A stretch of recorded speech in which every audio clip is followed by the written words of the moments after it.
Hello everybody, this is Tofailov and welcome back to my YouTube channel and again I am back with another topic. যদি আমার ইচ্ছা হয় তো আমি সেখানে যাব, যদি আমার ইচ্ছা হয় তো আমি এটা কিনব, আমার কফি পান করতে ইচ্ছা করছে, আমার ফুটবল খেলতে ইচ্ছা করছে। আমি যে চারটা বাক্য বললাম এই চারটা বাক্যকে তোমরা ইংরেজিতে কিভাবে বলবে? দেখো, এরকম ধরনের বাক্যগুলিকে ইংরেজিতে বলার জন্য বেশ কিছু ইংরেজি স্ট্রাকচার রয়েছে, যে স্ট্রাকচারগুলো ফলো করলে, যে স্ট্রাকচারগুলো শিখলে তোমরা এরকম ধরনের বাক্যগুলো নিজে থেকেই তৈরি করতে পারবে খুব সহজেই। ওকে, সো এরকম ধরনের বাক্যগুলোকে বলার জন্য আমাদেরকে ইংরেজিতে ফিল দিয়ে অর্থাৎ ফিল ব্যবহার করে মানে বেশ কিছু স্ট্রাকচার রয়েছে, সেই স্ট্রাকচারটা ফলো করে তুমি এরকম ধরনের বাক্যগুলো তৈরি করতে পারবে। ওকে, সো বেসিক্যালি আজকের এই ভিডিওতে আমি ফিলকে ব্যবহার করে ফিলের যতগুলি স্ট্রাকচার রয়েছে সেই সমস্ত স্ট্রাকচার সম্পর্কে আজকের এই ভিডিওতে বিস্তারিতভাবে আলোচনা করব। আর যে চারটা বাক্য আমি ভিডিও শুরুতে বললাম এই বাক্যগুলিকে কি স্ট্রাকচার ব্যবহার করে বলতে হয় সেই সম্পর্কেও বিস্তারিতভাবে আলোচনা করব। So stay connected with me till the end and let's get started. Okay, so দেখে নাও প্রথমে কি রয়েছে। তো ফার্স্ট অফ অল আমাদের জানতে হবে ফিল মানে কি। যেহেতু আজকের এই ভিডিওর টপিক হচ্ছে যে ফিলের যতগুলো স্ট্রাকচার রয়েছে সেই সব সম্পর্কে আলোচনা করা। তো প্রথমে আমাদের জানতে হবে ফিল মানে কি, রাইট? ওকে, দেখে নাও, FEEL ফিল। ফিল মানে হচ্ছে অনুভব করা। ফিল মানে কি? ফিল মানে হয়ে গেল অনুভব করা, রাইট?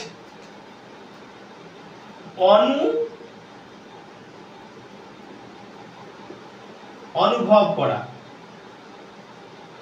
রাইট? তো ফিল মানে আমরা কি দেখতে পেলাম? অনুভব করা। যেমন করে বলতে পারি দেখি, I feel better now. I feel better now মানে কি? আমি এখন ভালো অনুভব করছি, I feel better now. Okay, ধরে নাও তোমাকে প্রচন্ড জ্বর হয়েছিল, যে তুমি ওষুধ নিলে, ওষুধ খাওয়ার পর আবার তোমাকে জিজ্ঞাসা করছে হয়তো ডাক্তারবাবু যে তুমি এখন কেমন আছো। তো তুমি যদি সুস্থ হয়ে থাকবে কি বলবে? এটাই বলবে যে আই ফিল বেটার নাও, অর্থাৎ আমি এখন একটু ভালো আছি, তাই তো? তাহলে দেখো, ভালো আছি বা আমি ভালো অনুভব করছি, আই ফিল বেটার নাও মানে আমি এখন ভালো অনুভব করছি, অর্থাৎ যেটা মানে ইনার মিনিং সেটা এটাই যে আমি ভালো আছি, right? So I feel better now মানে আমি এখন ভালো অনুভব করছি, ভালো মানে এখন আমার অনুভূতিটা ভালো, ঠিক আছে? তারপরে কি আছে? আই এম ফিলিং কোল্ড, আমি ঠান্ডা অনুভব করছি, আমি ঠান্ডা অনুভব করছি। এই যে যেমন শীতকাল, রাইট? তো শীতকালে কি হচ্ছে, যদি খুবই ঠান্ডা লাগে আমাদের তো কি বলি আমরা? যে আমাকে ঠান্ডা লাগছে, মানে আমি ঠান্ডাটা অনুভব করছি, তাই তো? ঠান্ডা লাগছে মানে কি? ঠান্ডাটা আমি অনুভব করছি। তো সেক্ষেত্রে আমরা এরকম ধরনের মানে ইংরেজি বাক্য বলে থাকি আই এম ফিলিং কোল্ড, অর্থাৎ আমাকে ঠান্ডা লাগছে অথবা আমি ঠান্ডা অনুভব করছি। আমি যদি বলি যে আমাকে ঠান্ডা লাগছে তবু কিন্তু আমরা এই সেন্টেন্সটাই বলবো আই এম ফিলিং কোল্ড। আবার যদি বলি যে আমি ঠান্ডা অনুভব করছি তবুও এটাই হবে I am feeling cold, right? তো তুমি বাংলাতে মানে এর মানেটা আলাদা হতে পারে, বাট ইংলিশে এটা বলতে পারো, ঠিক আছে? আই এম ফিলিং কোল্ড অথবা আমার ঠান্ডা লাগছে অথবা আমি ঠান্ডা অনুভব করছি, রাইট? তো ফিল মানে কি বলতো? অনুভব করা। এটা কিন্তু একটা ভার্ব, রাইট? এটা হচ্ছে ভার্ব। ফিল মানে অনুভব করা, ক্লিয়ার? এবার আমরা জেনে নিব ফিল লাইক। এটা হচ্ছে একটা structure. Feel like, feel like দিয়ে আমরা কি কি বাক্য করতে পারি, অর্থাৎ ফিল লাইক কথার অর্থ কি? দেখো, ফিল লাইক কথার অর্থ হচ্ছে ইচ্ছা করছে। যেমন করে আমি বললাম না যে কি আমার ফুটবল খেলতে ইচ্ছা করছে, ইচ্ছা করছে। তো ইচ্ছা করছে যখন মানে বাংলাতে যখন আমরা ইচ্ছা করছে বুঝায়, তো সেটাকে আমরা ইংরেজিতে যখন বলবো কি হবে? ফিল লাইক হবে। আমার ফুটবল খেলতে ইচ্ছা করছে, ঠিক আছে? আমার কফি পান করতে ইচ্ছা করছে, এরকম ধরনের বাক্য তো বলে থাকি। তো এরকম ধরনের বাক্যগুলিকে যখন বলবে তখন আমাদেরকে ফিল লাইক স্ট্রাকচারটা ব্যবহার করতে হবে। আর এখানে একটা জিনিস মনে রাখবে, ফিল লাইকের পরে কিন্তু কি যুক্ত করতে হবে? আইএনজি থাকবে, মানে ভার্বের সঙ্গে কি থাকবে? I N G, right? আমি এটা এখানে ভালোভাবে বড় করে লিখে দিচ্ছি, ঠিক আছে? Feel like plus V I N G, অর্থাৎ ভার্বের আইএনজি ফর্ম। তো ফিল লাইক মানে কি? ফিল লাইক মানে হচ্ছে ইচ্ছা করছে,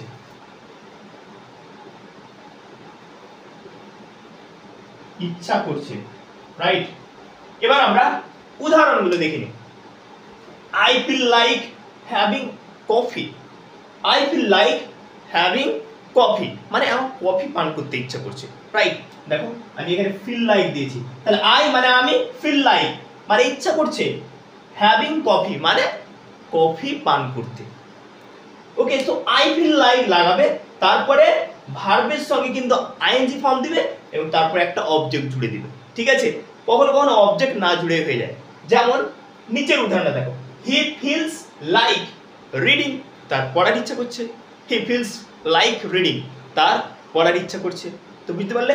তো আমরা ফিল লাইকস দিয়ে আমরা এরকম ধরনের বাক্য অনেক তৈরি করতে পারি। আর সবসময় মনে রাখবে ফিল লাইকস এর পরে কিন্তু ভার্বটা কি হবে, আইএনজি ফর্মে আসবে। যেমন দেখেন রিড থেকে কি এসেছে, রিডিং, হ্যাভ থেকে having, okay. So he feels like reading মানে তার পড়ার ইচ্ছা করছে, রাইট। তারপরে কি দেখো, I feel like playing football. I feel like playing football মানে আমার ফুটবল খেলতে ইচ্ছা করছে। I feel like playing football, আমার ফুটবল খেলতে ইচ্ছা করছে। আবার এলো, তাহলে বাংলাতে সেন্সটা কি পেলাম, ফিল লাইক মানে ইচ্ছা করছে। আর ফিল লাইকের পরে পরে কি হবে, মানে ফিল লাইকের পরে পরে ভার্বটা আইএনজি ফর্মে আসবে। যেমন দেখে নাও, লাইক প্লেইং এসছে, প্লে থেকে এসছে প্লেইং মানে আইএনজি ফর্ম যুক্ত রয়েছে, রিড থেকে রিডিং, হ্যাভ থেকে হ্যাভিং। তো তুমি কিন্তু মানে এই স্ট্রাকচারটা ফলো করে তুমি নিজেই কিন্তু অনেক বাক্য তৈরি করতে পারবে, ঠিক আছে। I feel like going there, আমার সেখানে যাওয়ার ইচ্ছে করছে। I feel like watching movies, আমার মুভি দেখার ইচ্ছা করছে। তো এই স্ট্রাকচারটা তুমি ফলো করো। কিভাবে দিয়েছি দেখে নাও, আই ফিল দিবে মানে আই সাবজেক্টও চেঞ্জ হতে পারে, আই এর জায়গাতে ইউ দিতে পারো, হি দিতে পারো, সি দিতে পারো। ফিল লাইক লাগাবে, মেন ভার্বটা আইএনজি ফর্মে হবে, তারপরে তুমি অবজেক্টও দিতে পারো যদি অবজেক্ট প্রয়োজন হয় তাহলে। আর যদি মনে হয় যে অবজেক্ট দিব না, তুমি হয়তো এমন কোনো সেন্টেন্স বলতে চাও যেখানে অবজেক্ট লাগবে না, তো তুমি ভার্বটাকে আইএনজি ফর্মে দিয়ে দাও, that's it, okay. So now you can obviously make 100 of sentences by using this structure, okay. So আমরা ফিল লাইক ব্যাপারটা জেনে গেলাম যে ফিল লাইক মানে হচ্ছে ইচ্ছা করছে, রাইট, ওকে। সো এবার আমরা 3 নম্বর স্ট্রাকচারটাকে দেখে নিই। কি রয়েছে দেখো, if I feel, okay. So if I feel মানে কি, okay. So if I feel basically এর বাংলা অর্থ হচ্ছে যদি আমার ইচ্ছা হয়তো। যেমন করে আমি ভিডিও শুরুতেই বলেছিলাম যে যদি আমার ইচ্ছা হয় তো আমি সেখানে যাব, যদি আমার ইচ্ছা হয় তো আমি এটা নেব, যদি আমার ইচ্ছা হয় তো আমি পড়বো, ঠিক আছে। তো এই যে যদি আমার ইচ্ছা হয় তো এরকম ধরনের বাক্য তৈরি করতে হলে আমাদেরকে এই স্ট্রাকচারটা ফলো করতে হবে, ইফ আই ফিল মানে এটা অর্থ হচ্ছে যদি আমার ইচ্ছা হয় তো, ওকে। তো দেখে নাও কি আছে, ইফ আই ফিল যদি আমার ইচ্ছা হয় তো আই উইল গো দেয়ার, আমি সেখানে যাব। মানে ইফ আই ফিল লাগাবে তারপরে আরেকটা বাক্য জুড়ে দিবে, ঠিক আছে। দেখো, if I feel I will go there, যদি আমার ইচ্ছা হয় তো আমি সেখানে যাব। এবার একটা জিনিস মাথায় রাখবে, এখানে কি আছে, ইফ আই ফিল, তো আই কে রিপ্লেস করে কিন্তু তুমি যে কোনো মানে অন্য কোনো সাবজেক্ট লাগাতে পারো। এই বাংলাতে যেমন বলতে পারি যদি তার ইচ্ছা হয় তো সে এটা কিনবে, তাই না। যদি তার ইচ্ছা হয় তো সে এটা কিনবে, তো কি করবে এখানে ইফ আই এর জায়গায় কি দিয়ে দিলে, হি দিয়ে দিলে। If he feels he will buy it, যদি তার ইচ্ছা হয় তো সে এটা কিনবে। তুমি সাবজেক্ট তারপরে কি দিতে পারলে যে আই কে রিপ্লেস করে আমরা সাবজেক্ট অন্য দিতে পারি, আমরা ইউ লাগাতে পারি, হি লাগাতে পারি, ওকে। যেমন করে আমি বলতে পারি if you feel you can enjoy it, যদি তোমার ইচ্ছা হয় তুমি এটাকে এনজয় করতে পারো, ঠিক আছে। সো আমরা বুঝতে পারলাম যে ইফ আই ফিল যেটা বাংলা অর্থ হচ্ছে যদি আমার ইচ্ছা হয়তো। তো ইফ আই ফিল জুড়বে তারপরে কিন্তু আরেকটা বাক্য আমরা জুড়ে দিব। আর ইফ আই ফিল তো আই কে রিপ্লেস করে আমরা অন্যান্য সাবজেক্টও দিতে পারি, রাইট। তারপরে কি আছে দেখো, if he feels he will buy it, যদি তার ইচ্ছা হয় তো সে এটা কিনবে, ওকে। এবার আমরা 4 নম্বর নিয়মটাতে চলে আসি। 4 নম্বরে কি বলছে, I felt a bit, I felt a bit, I felt a bit. I felt a bit basically এটা মানে হচ্ছে আমার মনে হচ্ছিল, মানে তুমি কিন্তু শিওর নয়, মানে কোনো মানে কিছু জিনিস থাকে যেটাতে আমরা নিশ্চিত থাকি যে হ্যাঁ এটাই হয়েছিল, মানে আমি এটাই অনুভব করেছিলাম। বাট এখানে বলছে আই ফেল্ট আ বিট, তার মানে কি আমার মনে হচ্ছিল। ইট মিনস যে তুমি কিন্তু কমপ্লিটলি শিওর নয় জিনিসটাকে নিয়ে, তাই তো। So I felt a bit, okay, I felt a bit এটার মানে অর্থ হবে কি বলতো, আমার মনে হচ্ছিল সে ম্যাচটা জিতবে, আমার মনে হচ্ছিল যে তার একটা সমস্যা আছে, এরকম তার বাংলাতে বাক্য বলে থাকে, আমার মনে হচ্ছিল যে তার একটা সমস্যা আছে, আমার মনে হচ্ছিল যে সে ম্যাচটা জিতবে, আমার মনে হচ্ছিল যে সে ম্যাচটা জিতবে। তো এরকম ধরনের আমরা বাক্য বলে থাকি।